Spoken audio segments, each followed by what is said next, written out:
اس بات کو سمجھنے کے لیے کہ اللہ تعالیٰ کو سبب بنا کر پیش کریں یا عمل بنا کر پیش کریں، اس بات کو سمجھنے کے لیے آسان وہ واقعہ ہے کہ 3 آدمی غار میں داخل ہوئے اور غار کا راستہ بند ہو گیا، چٹان سرکی اور اس نے غار کا راستہ بند کر دیا۔ ان تینوں نے بیٹھ کر آپس میں یہ کہا کہ اس سے نجات کا کوئی اور راستہ نہیں ہے سوائے اس کے کہ اللہ تعالی کے سامنے اپنے وہ اعمال پیش کرو جو اعمال تم نے صرف اللہ کی رضا کے لیے کیے ہیں۔ چنانچہ اس روایت میں ہے کہ 3 قسم کے اعمال انہوں نے پیش کیے۔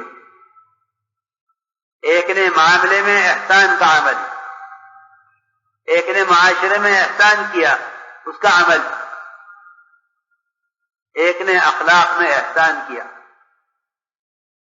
یہ 3 عمل ملتے ہیں اس روایت میں، جس میں چٹان کو ہٹانے کے لیے کسی فرشتے کی مدد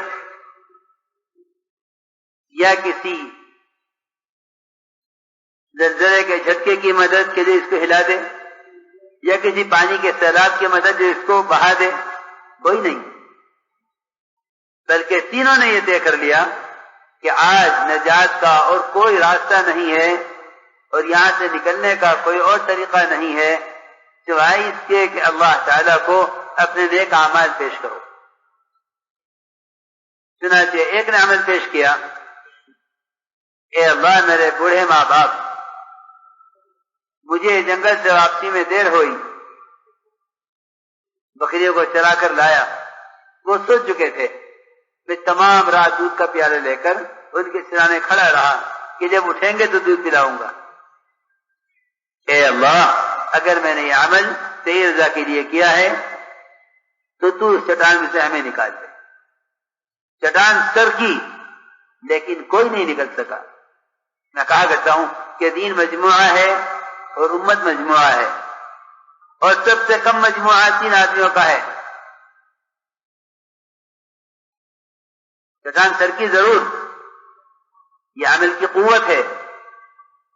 انہوں نے اللہ سے کسی فرشتے کو نہیں مانگا، سمجھتے تھے ملائکہ بھی اللہ کا غیر ہیں، اللہ چاہیں تو ملائکہ سے مدد کروا دیں، ورنہ انبیاء علیہ السلام نے ملائکہ کو مدد کے لیے بلایا نہیں ہے۔ اگر اللہ نے فرشتے کو مدد کے لیے بھیجا بھی ہے، ابراہیم علیہ السلام نے یہ کہہ کر انکار کر دیا کہ جب یہ سب کچھ ان کے کام کے لیے ہو رہا ہے تو مدد بھی انہی کے ذمے ہے۔ آگ میں ڈالا جا رہا تھا، ابراہیم علیہ السلام کو جبرائیل پہاڑوں کا فرشتہ، پانی کا فرشتہ، ہوا کا فرشتہ تینوں کو لے آئے، فرمایا یہ کیا حکم ہے؟ کہنا آپ کی حاجت نہیں ہے۔ یہ بتلانے کے لیے کہ اللہ کی طرف سے، اللہ کی ذات عالی سے استفادے کے لیے ملائکہ کا بھی یقین نکلنا شرط ہے۔ اس لیے اللہ نے آگ کو امر سے ٹھنڈا کیا ہے، فرشتوں سے ٹھنڈا نہیں کروایا۔ یہ میں عرض کرنا چاہتا تھا کہ اس کی ذات عالی سے براہ راست استفادے کا مطلب کیا ہے۔ تو میں نے عرض کیا کہ یہاں چٹان سر کی اللہ کے امر سے سر کی ہے اور محض عمل پر سر کی ہے۔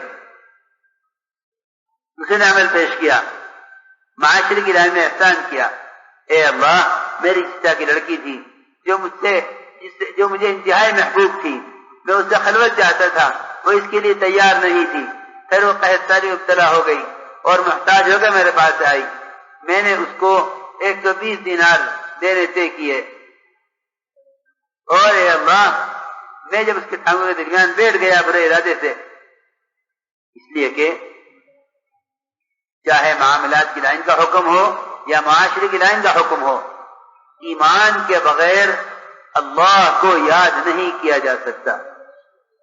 میرے دوست عزیزوں، یہ بات یاد رکھنا کہ اللہ کو یاد کرنا صرف ذکر صبح شام کا نہیں ہے، بلکہ ذاکر وہ ہے ذات اس کو کہتے ہیں کہ جس کو کوئی صغیرہ یا کبیرہ گناہ کرنے میں کوئی رکاوٹ نہ ہو اور اس گناہ کے وقت اس کو اللہ یاد آ جائے، ذاکر وہ ہے۔ اور واقعی خلوت کے ذکر کا بھی مقصد یہی تھا کہ جلوت کے اور خلوت کے گناہوں میں اللہ کے ذکر سے یاد آ جایا کریں، ذکر کا مقصود ہی یہی تھا۔ ذکر کا مقصود یہ ہے، ذکر سے مقصود یہ ہے کہ اللہ گناہ کے وقت یاد آ جائیں۔ جس کو اللہ تعالیٰ گناہ کے وقت یاد نہ آئے اس نے اللہ کو تنہائی میں یاد کرنے کے طریقے کو صحیح طریقے پر ادا نہیں کیا، اس نے ذکر اللہ کا صحیح طریقے پر ادا نہیں کیا، ورنہ اللہ کے ذکر کی یہ تاثیر ہے کہ اللہ تعالیٰ اللہ گناہ کے وقت یاد آ جائیں۔ لڑکی نے کہا اتق اللہ، اللہ سے ڈر، اس مہر کو اس کے حق کے ساتھ توڑ، اس کے حق کے بغیر مت توڑ۔ یہ سنتے ہی کہتے ہیں کہ اے اللہ میں نے محض تیرے خوف کی وجہ سے یہ گناہ نہیں کیا۔ جب وہ جانے لگی میں نے اس کو 120 دینار دیے، اس نے کہا کہ تمہاری خواہش اور شرط پوری نہیں ہوئی تو یہ کیوں دے رہی ہو، یہ کیوں دے رہے ہو؟ کہ نہیں یہ تیرا حق ہے، یہ میں تجھ سے وعدہ کیا تھا، یہ تو لے جا، لیکن میں یہ کام نہیں کروں۔ معاشرے کی لائن میں احسان کرنے والے نے کہا اے اللہ اگر یہ عمل میں نے تیری رضا کے لیے کیا ہے تو ہمیں یہاں سے نکال۔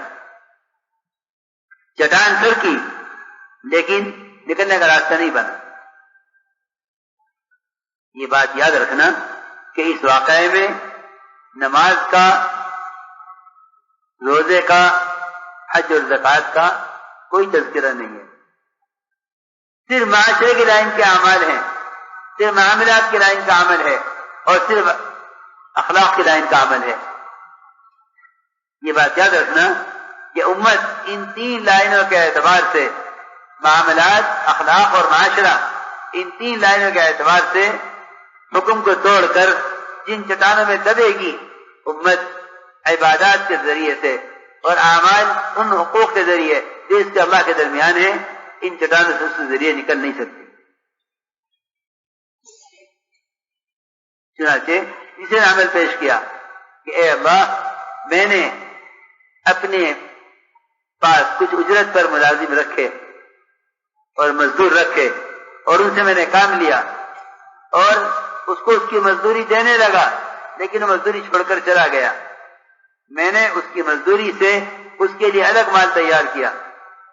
جب وہ ایک عرصے کے بعد آیا تو جتنا مال اس کے مال سے تیار ہوا تھا میں نے سب اس کو دیا۔ اس نے کہا میرے ساتھ مذاق نہ کر، میری مزدوری دے دے۔ اس نے کہا یہ سارا مال تیرا ہے، تو لے جا۔ اے اللہ اگر میں نے یہ احسان اس پر کیا ہے تیری رضا کے لیے تو ہمیں یہاں سے نکال دے۔ میں یہ پورا واقعہ صرف یہ سمجھانے کے لیے عرض کر رہا ہوں کہ اللہ تعالیٰ کو اسباب نہیں پیش کیے جاتے مدد لینے کے لیے، بلکہ اللہ کو عمل پیش کیا جاتا ہے اللہ کی ذات عالی سے براہ راست فائدہ اٹھانے کے لیے۔